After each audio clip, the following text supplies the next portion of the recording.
చాలా sensitive issue అధ్యక్ష. అక్కడ 1000 రూపాయల ప్రాణం అనుకుంటే మనం దేనికి తూకం వేస్తామో ఒకసారి సభ్యులు అర్థం చేసుకోవాలి అధ్యక్ష. అది 1000 రూపాయల వరకు మనకి ఈరోజు ఒక సుప్రీంకోర్టు గైడ్ లైన్స్ అధ్యక్ష. సుప్రీంకోర్టు గైడ్ లైన్స్ ప్రకారం గవర్నమెంట్ ఆఫ్ ఇండియా యాక్ట్లో జీవో నెంబర్ 21 ఇది ఎప్పుడు ఇచ్చిన జీవో అంటే అధ్యక్ష 21/10/2020లో ఇచ్చిన జీవో అధ్యక్ష. 1000 రూపాయలు ఫైన్ విధించాలి హెల్మెట్ లేకుండా అన్నది. ఇది గవర్నమెంట్ ఆఫ్ ఇండియా ఇచ్చిన యాక్ట్ ఇది. సో నేనేమంటానంటే అధ్యక్ష, ఇక్కడ 1000 రూపాయల వరకు అంటే 100 రూపాయల చలనం నుంచి 1000 రూపాయల చలనం వరకు మార్చారు అంటేనే ఎక్కడ కూడా మార్పు రావట్లేదు. ప్రతి తల్లిదండ్రులు చాలా మంది తల్లిదండ్రులకి ముఖ్యం కడుపు కోత మిగిలిపోతుంది. హెల్మెట్ లేకుండా నడపడం వల్ల మనం జాగ్రత్తగా వెళ్ళినా కూడా అవతల జాగ్రత్తగా రాకపోయినా కూడా యాక్సిడెంట్ అయితే అక్కడ చనిపోయే పరిస్థితులు ఉన్నాయి. హెడ్ భూమికి తగిలి చనిపోయే పరిస్థితులు ఉన్నాయి. వీటన్నిటి నేపథ్యంలో వేసిన పరిస్థితి అధ్యక్ష. 2001 నుంచి 2024 వరకు అధ్యక్ష fatal accidents non fatal accidents గురించి చూసుకుంటే అధ్యక్ష దగ్గర ఒక ఈ 4 సంవత్సరాలు 2021లో 7585 ఫ్యాటల్ యాక్సిడెంట్స్ అధ్యక్ష. ఒక్క సంవత్సరంలో అతి ఘోరమైన యాక్సిడెంట్లు జరిగినవి. 2022లో 7688 అధ్యక్ష.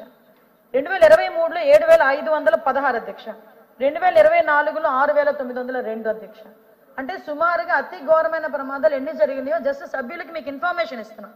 అదేవిధంగా నాన్ ఫ్యాటల్ యాక్సిడెంట్స్ చూసుకుంటే అధ్యక్ష 10,000 దాటినాయి అధ్యక్ష అన్ని కలిపి. వీటిలో అధ్యక్ష కేవలం హెల్మెట్ లేని కారణంగా 2021లో అధ్యక్ష 2577 మంది చనిపోయారు అధ్యక్ష. కేవలం హెల్మెట్ లేకపోవడం వల్ల. ఇక్కడ మీరే ఆలోచించుకోవాలి.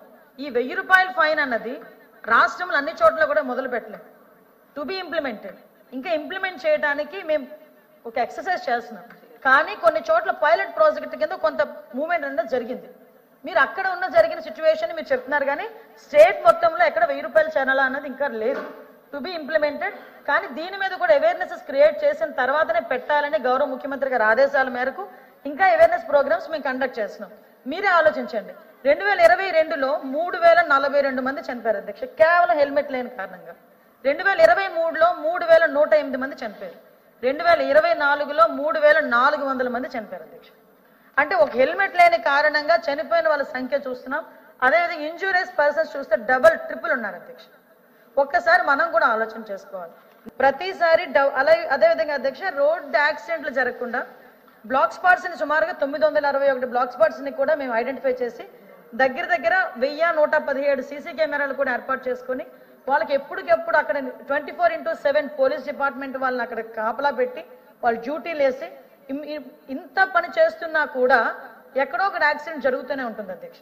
ఆ యాక్సిడెంట్ అనేది నిర్లక్ష్యం కారణంగా జరుగుతుందా, లేకపోతే రోడ్డు వల్ల ఏదైనా అన్ఫార్చునేట్లీ జరుగుతుందా, ఇందువల్ల జరిగిన అధ్యక్ష కొన్ని ప్రాణాలు అయితే పోతున్నాయి అధ్యక్ష. ప్రికాషన్స్ తీసుకున్నా, మనం ఎన్ని అవేర్నెస్ ప్రోగ్రామ్స్ తీసుకున్నా మనం ప్రజాప్రతినిధులుగా ఉన్న మనం కానీ తల్లిదండ్రులు కానీ వీళ్ళందరూ కూడా కొంచెం అవేర్నెస్ క్రియేట్ చేసి ఈ యాక్సిడెంట్ని తగ్గించే ప్రయత్నం కూడా చేయాల్సిన బాధ్యత కూడా ఉంది అధ్యక్ష. నేను ఒకటే కోరుకుంటున్నాను, ఈరోజు 1000 రూపాయలు ప్రాణం కన్నా ఎక్కువ కాదు. అలాగని 1000 రూపాయలు వేసి ప్రజల మీద భారం వేయాలన్న పద్ధతి కూడా గవర్నమెంట్కి లేదు. కాకపోతే కనీసం ఒక భయం క్రియేట్ చేయడానికి, కనీసం వాళ్ళకు ఒక బాధ్యత క్రియేట్ చేయడానికి ఆ ఒక్క విషయంలోని గవర్నమెంట్ కూడా తీసుకుంటుంది. ఇందులో పోలీస్ డిపార్ట్మెంట్ వాళ్ళు మీరు ఏదో రూట్ గా బిహేవ్ చేస్తున్నారు, లేకపోతే 1 or 2 మెంబర్స్ ఉండొచ్చు రూట్ గా బిహేవ్ చేసేవాళ్ళు. కానీ మీరు కూడా నేను డిపార్ట్మెంట్ తరపున అభ్యర్థించేది ఏంటంటే డిపార్ట్మెంట్ వాళ్ళని కూడా తప్పుగా అనుకోకండి. ఎందుకంటే డిపార్ట్మెంట్ వాళ్ళకి ఎవరికి కూడా వాళ్ళ చుట్టము కాదు, వాళ్ళు ఎవరో కక్ష కూడా కాదు. కేవలం వాళ్ళ ప్రాణాలు కాపాడే ప్రక్రియలో వాళ్ళు కనుక రూల్స్ కి వ్యతిరేకంగా వెళ్తే వాళ్ళు ఆపే ప్రయత్నమే. మేము కూడా మీరు చెప్పిన సూచనల్ని మా డిపార్ట్మెంట్ వాళ్ళకి అందించి మరి అంత రూట్ గా బిహేవ్ చేయకుండా ఉండే చూసుకునే బాధ్యత కూడా తీసుకుంటామని సభాముఖంగా తెలియజేసుకుంటాం.